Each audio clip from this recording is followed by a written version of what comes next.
Hi friends, welcome back to my channel Sangeetha Sridhar vlogs. ಎಲ್ಲರೂ ಹೇಗಿದ್ದೀರಾ? I think ಚೆನ್ನಾಗಿದ್ದೀರಾ ಅಂತ ಅಂದ್ಕೊಂಡಿದ್ದೀನಿ. ಇವತ್ತು ಸಂಕ್ರಾಂತಿ ಹಬ್ಬದ ಒಂದು ವ್ಲಾಗ್ನ ಶೇರ್ ಮಾಡ್ತಾ ಇದ್ದೀನಿ. ಅದಕ್ಕಿಂತ ಮುಂಚೆ ನನ್ನ ಚಾನಲ್ಗೆ ಸಬ್ಸ್ಕ್ರೈಬ್ ಮಾಡದೇ ಇದ್ದವರು ಸಬ್ಸ್ಕ್ರೈಬ್ ಮಾಡಿ. ನೋಡಿ, ಅವತ್ತು ಬೆಳಗ್ಗೆನೇ ಎದ್ದು ಬಾಗಿಲಿಗೆ ನೀರು ಹಾಕಿ ಎಲ್ಲ ರಂಗೋಲಿ ಎಲ್ಲ ಹಾಕ್ಬಿಟ್ಟು, ಮೊದಲೆಲ್ಲ ನಾನು ಕೆಳಗಡೆ ಮನೆ ಹತ್ರ ಹೋಗ್ಬಿಟ್ಟು ನಾನು ರಂಗೋಲಿ ಹಾಕ್ತಾಯಿದ್ದು, ಕಲರೆಲ್ಲ ಹಾಕ್ತಿದ್ದೆ. ಸೊ ಈ ಸರಿ 2 ಸರಿನೂ ಕೆಳಗಡೆ ಮನೇಲಿ ಯಾರೂ ಇರಲಿಲ್ಲ ಈ ಸಂಕ್ರಾಂತಿ ಟೈಮಲ್ಲಿ. ಈ ಸರಿ ಯಾರೋ ಬೇರೆಯವರು ಆಕ್ಯುಪೇಷನ್ ಇದ್ದರು, ಅದಕ್ಕೋಸ್ಕರ ನಾನೇನು ಹೋಗೋಕ್ಕೆ ಹೋಗಲಿಲ್ಲ ಅಲ್ಲಿಗೆ. ಸೊ ಬೆಳಗ್ಗೆ ಇದೆಲ್ಲ ಪೂಜೆ ಎಲ್ಲ ಮಾಡಿದೆ. ಮಾಮೂಲಿ ರೆಡಿಮೇಡ್ ಎಳ್ಳು ಬೆಲ್ಲ ಎಲ್ಲನೂ ತಂದಿದ್ದೆ, ಕಬ್ಬು ಎಲ್ಲನೂ ರಾತ್ರಿನೇ ತಂದುಬಿಟ್ಟಿದ್ದೆ. ಯಾಕೆಂದರೆ ಅದ್ರ ಹಿಂದಿನ ದಿನವೇ ನಾನು ಬ್ಯಾಂಗ್ಳೂರಿಂದ ಬಂದಿದ್ದೆ, 10 ಗಂಟೆ ಆಗೋಗಿತ್ತು ರಾತ್ರಿ. ಸೊ ಅದಕ್ಕೋಸ್ಕರ ಅವಾಗ ಇನ್ನೇನು ಮಾಡೋಕ್ಕಾಗುತ್ತೆ ಅಂತಂದ್ಬಿಟ್ಟು ಇರೋದ್ರಲ್ಲಿ ಎಲ್ಲನೂ ಮ್ಯಾನೇಜ್ ಮಾಡಿದೆ ಅಷ್ಟೇ. ಮಾಮೂಲಿ ಹಣ್ಣು ಕಾಯಿ ಎಲ್ಲ ಪ್ರತಿಯೊಂದು ಏನೇನು ಬೇಕೆಲ್ಲ ಅವತ್ತು ನೈಟೇ ತಂದುಬಿಟ್ಟಿದ್ದೆ.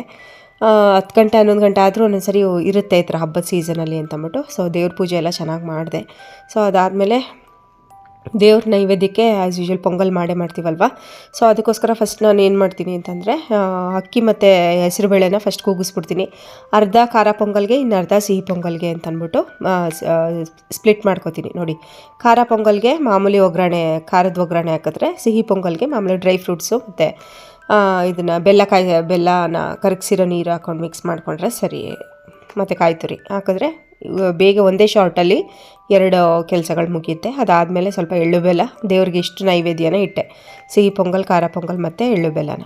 ಸೊ ನಮ್ಗೆ ತಿಂಡಿಗೂ ಅದೇ ಆಗುತ್ತಲ್ವ, ಇದು ಎವ್ರಿ ಇಯರ್ ನಾನು ಇದೇ ಪ್ರೊಸೀಜರ್ನ ಫಾಲೋ ಮಾಡೋದು, ಮದುವೆ ಆದಾಗ್ಲಿಂದನೂ ಅಷ್ಟೇ. ಮದುವೆಗೆ ಮುಂಚೆ ಬಿಡಿ ನಾನು ಜಾಸ್ತಿ ಈ ಥರ ಅಡುಗೆ ವಿಷಯಕ್ಕೆಲ್ಲ ಇನ್ವಾಲ್ವ್ ಆಗೋಕ್ಕೆ ಹೋಗ್ತಾನೆ ಇರಲಿಲ್ಲ, ಎಲ್ಲ ನಮ್ಮ ಅಮ್ಮನೇ ನೋಡ್ಕೋತಿದ್ರು. ನಮ್ಮದೇನಾದರೂ ಬರೀ ರೆಡಿಯಾಗು ಎಳ್ಳು ಬೀರು ಬರೀ ಇಷ್ಟೇ ಮಾತ್ರ ಮದುವೆ ಆದಮೇಲೆ. ಮದುವೆಗೆ ಮುಂಚೆ. ಮದುವೆ ಆದಮೇಲಂತೂ ಎಲ್ಲನೂ ಮಾಡಲೇಬೇಕಲ್ವ ಒಬ್ಬರೇ. ನೋಡಿ, ಏನು ಮಾಡೋಕ್ಕಾಗಲ್ಲ, ನಮ್ಮದು ಒಂದು ರೆಸ್ಪಾನ್ಸಿಬಿಲಿಟಿ ಮತ್ತು ನಮ್ಮ ಲೈಫಲ್ಲಿ ಒಂದು ಟರ್ನಿಂಗ್ ಪಾಯಿಂಟ್ ಅಂದರೆ ಮದುವೆನೇ ಅಲ್ವಾ. ಸೊ ಅದಾದಮೇಲೆ ನಾವು ಏನೇನೆಲ್ಲ ಅದರಿಂದ ಒಳ್ಳೇದು ಬಂದರೂ ತೊಗೋಬೇಕು, ಕೆಟ್ಟದ್ದು ಬಂದರೂ ಅದನ್ನು ನಿಭಾಯಿಸಬೇಕು ಅಲ್ವಾ. ಶಿವನೇ ವಿಷ ಕುಡಿದು ಗಂಟ್ಲಲ್ಲಿ ಇಟ್ಕೊಂಡಿದ್ದ ಅಂದರೆ ಇನ್ನು ನಾವು ಯಾವ ಮೂಲೆ ಅಂತ ಹೇಳ್ಬೋದು ಅಲ್ವಾ. ಸೊ ಏನೇ ಬಂದರೂ ಫೇಸ್ ಮಾಡಬೇಕು, ಒಳ್ಳೇದು ಬಂದರೂ ತೊಗೋಬೇಕು, ಕೆಟ್ಟದ್ದು ಬಂದರೂ ಅದನ್ನು ಕುಡಿದು ಜೀರ್ಣಿಸ್ಕೋಬೇಕು. ಅದೇನೇ ಸಂಸಾರಸ್ಥರ ಲಕ್ಷಣ. ಬಂಗಾರಿ ಇಲ್ಲಿ ನೋಡು, ಮಮ್ಮಿ ನೋಡು,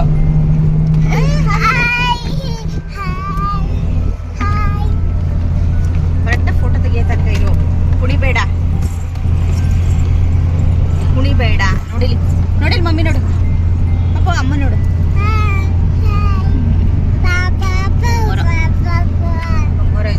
ಸೊ ಅವತ್ತು ಬ್ಯಾಂಗ್ಳೂರಿಗೆ ಹೋಗ್ಬೇಕಾದ್ರೆ ಪಾಪುನ ನಮ್ಮ ಅಕ್ಕನ ಮನೇಲಿ ಬಿಟ್ಟಿದ್ದು. ಸೊ ಅದಕ್ಕೋಸ್ಕರ ಅವಳನ್ನೂ ಕರ್ಕೊಂಡಂಗೆ ಆಗುತ್ತೆ ಅಂದ್ಬಿಟ್ಟು ಫಸ್ಟ್ ಹೋಗಿ ಅವಳನ್ನ ಕರ್ಕೊಂಡ್ವಿ. ಆ್ಯಕ್ಚುಲಿ ಅದಾದಮೇಲೆ ನಾವು ಕಾರಲ್ಲಿ ಹೋಗಿದ್ದು. ಫಸ್ಟ್ ಅಲ್ಲಿ ನಮ್ಮ ಅಕ್ಕನ ಮನೆಗೆ ಎಳ್ಳೆಲ್ಲ ಕೊಟ್ಬಿಟ್ಟು ಇವಳ ಕೈಲೇ ಕೊಡಿಸ್ದೆ ಎಳ್ಳನ್ನ.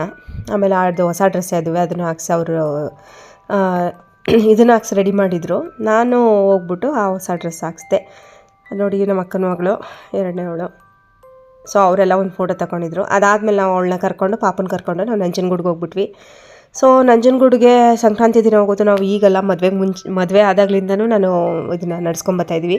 2 ಸರಿ ಮಿಸ್ ಆಗಿದೆ ಅಷ್ಟೇ. ಮದುವೆ ಆಗಿದ್ದು 5ನೇ ಸರಿ ಹೋಗ್ತಾ ಇರೋದು, ಅದರಲ್ಲಿ 3 ಸರಿ ಹೋಗಿದ್ದೀವಿ. ಇನ್ನು 2 ಸರಿಲಿ 1 ಸರಿ ನನಗೆ ಅದೇ ಮಗು ಆಗಿತ್ತು, ಆ ಟೈಮಲ್ಲಿ ಪಾಪ ಆಗಿದ್ಲು ಅಂತ ಅಂದ್ಬಿಟ್ಟು ಹೋಗಿರಲಿಲ್ಲ, ಬಾಣಂತಿ ಅಂದ್ಬಿಟ್ಟು. ಇನ್ನೊಂದು ಸರಿ ಇದು ಕೊರಗಜ್ಜಂಗೆ ಹೋಗಿದ್ವಿ, ಇಲ್ಲಿಗೆ ಹೋಗೋಕ್ಕಾಗಲಿಲ್ಲ ಅಂದ್ಬಿಟ್ಟು.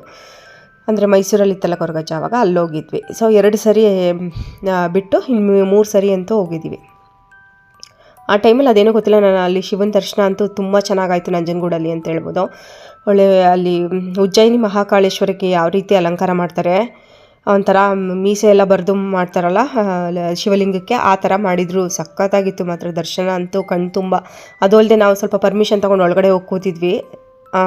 ಅಂದರೆ ಗೇಟಿಂದ ಒಂಚೂರು ಮುಂದೆ ಹೋಗಿ ದರ್ಶನ ಮಾಡೋಕ್ಕೆ ಸ್ವಲ್ಪ ಹೊತ್ತು ಕೂರಿಸ್ತಾರಲ್ಲ, ಆ ಥರ ಅಲ್ಲಿ ಹೋಗಿ ಕೂತ್ಕೊಂಡಿದ್ವಿ. ತುಂಬ ರಶ್ ಇತ್ತು ಅಂತ ಹೇಳ್ಬೋದು ಈ ಸರಿ ಅಂತೂ. ನೋಡಿ, ಇಲ್ಲಿ ಶಿವನ ವಿಗ್ರಹ ದೂರದಿಂದ ಎಷ್ಟು ಚೆನ್ನಾಗಿ ಕಾಣುತ್ತೆ ಅಂತ.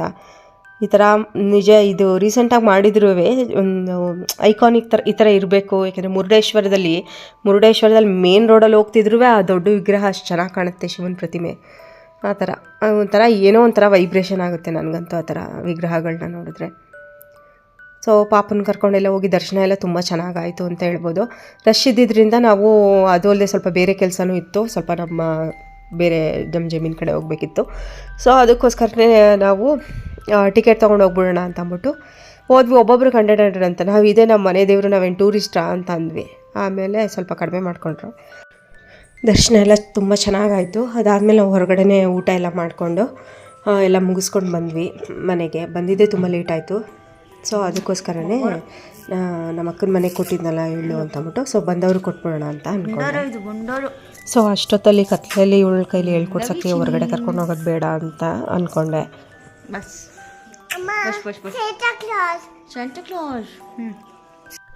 ಈವ್ನಿಂಗ್ ಮನೇಲಿ ಎಲ್ಲ ಪೂಜೆ ಎಲ್ಲ ಮಾಡಿದೆ, ಅಂದರೆ ದೀಪ ಎಲ್ಲ ಹಚ್ಬಿಟ್ಟು ಇನ್ನೊಂದ್ಸರಿ ಪೂಜೆ ಮಾಡಿದೆ. ನೋಡಿ ಎಲ್ಲ ರೆಡಿ ಮಾಡಿ ಇಟ್ಟಿದ್ದೆ. ಇವಳಿಗೂ ಕೂಡ ಹೊಸ ಬಟ್ಟೆ ಹಾಕಿಸ್ಬಿಟ್ಟು, ಸೊ ಇವಳು ಕೂಡ ಹೊಸ ಬಟ್ಟೆ ಹಾಕೊಂಡು ರೆಡಿಯಾಗಿದ್ಲು. ಆಮೇಲೆ ಮಾಮೂಲಿ ಆ್ಯಸ್ ಯೂಶ್ವಲ್ ದೀಪ ಎಲ್ಲ ಹಚ್ಬಿಟ್ಟು ಈವ್ನಿಂಗು ಅಡುಗೆ ಎಲ್ಲ ಮಾಡಿದೆ. ಅವರೆಕಾಳೆಲ್ಲ ಹಾಕಿ ತರಕಾರಿ ಎಲ್ಲ ಹಾಕಿ ಗೊಜ್ಜು ಮಾಡಿದೆ. ಆಮೇಲೆ ಹೆಂಗೂ ಸಿಹಿ ಪೊಂಗಲ್ ಇತ್ತಲ್ವಾ. ಸೊ ಇದಾಗಿತ್ತು ಗೈಸ್ ಇವತ್ತಿನ ಒಂದು ವ್ಲಾಗ್. ನೆಕ್ಸ್ಟ್ ವ್ಲಾಗಲ್ಲಿ ಮೀಟ್ ಮಾಡೋಣ. ಬಾಯ್, ಟೇಕ್ ಕೇರ್.